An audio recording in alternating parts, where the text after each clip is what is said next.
समूह लोन माफी के नाम पर सैकड़ों महिलाएं गोरखनाथ मंदिर गोरखपुर में पहुंच गईं और उत्तर प्रदेश के मुख्यमंत्री योगी आदित्यनाथ से मिलने की जिद करने लगीं। दोस्तों, वहां के प्रशासनिक अधिकारियों ने जब उन महिलाओं को समझाने का प्रयास किया तो उन महिलाओं का कहना था कि वहां पर एक फॉर्म भरा जा रहा है और फॉर्म भरने के बाद उनका जो माइक्रो फाइनेंस लोन है वो 500 से लेकर के 3000 तक का लोन माफ हो जाएगा। और उसी लोन को माफ कराने के लिए और उस फॉर्म को भरने के लिए वो महिलाएं गोरखनाथ मंदिर में पहुंच गई थी। दोस्तों, वहां के जो प्रशासनिक अधिकारी थे उनको काफी मशक्कत करना पड़ा और लाउड स्पीकर के माध्यम से उन महिलाओं को समझाना पड़ा कि ऐसी कोई योजना नहीं है जिसके चलते आप सबका लोन माफ हो जाएगा। चलिए पूरे खबर पर विस्तार से हम नजर डालते हैं। दोस्तों, उत्तर प्रदेश के गोरखपुर बस्ती मंडल के 7 जिलों में माइक्रो फाइनेंस कंपनी की ओर से दिए गए ऋण को माफ करने का एक फर्जी अफवाह फैलाकर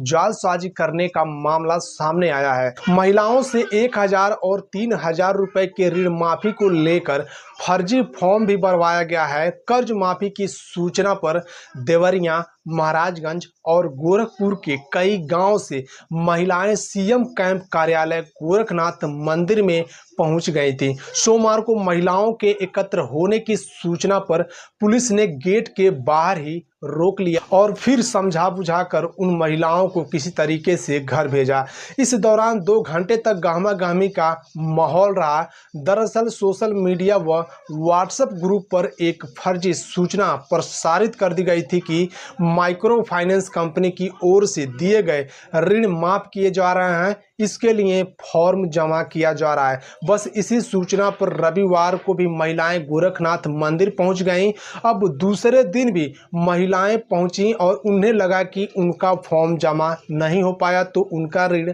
माफ नहीं होगा। सोमवार को महिलाओं के आने की सूचना पर गोरखनाथ पुलिस महिला पुलिस के साथ मौके पर पहुंच गई और सभी महिलाओं को रोक लिया और फिर उन्हें समझाया गया, बताया गया कि यह सूचना पूरी तरह से फर्जी है और उन्हें गुमराह किया जा रहा है। हालांकि महिलाएं लौटते समय भी इस बात को मानने को तैयार नहीं थी कि उनके साथ जालसाजी की कोशिश की गई है। वहीं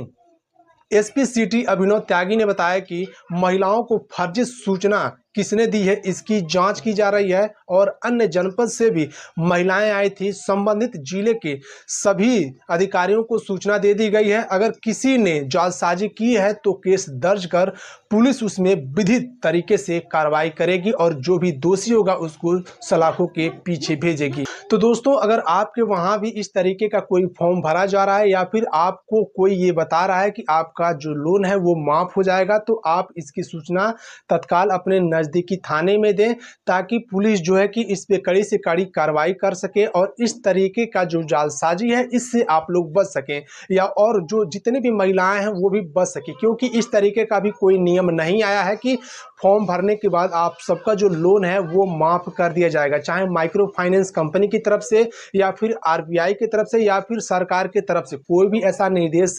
जारी नहीं किया गया है जिसके चलते आप सबका जो लोन है वो माफ हो जाएगा। क्योंकि बहुत से जो लोग हैं, जो महिलाएं हैं, वो काफ़ी परेशान हैं और उनको ऐसा लगा कि हमारा जो लोन है वो माफ़ हो जाएगा और वो लोग जो कि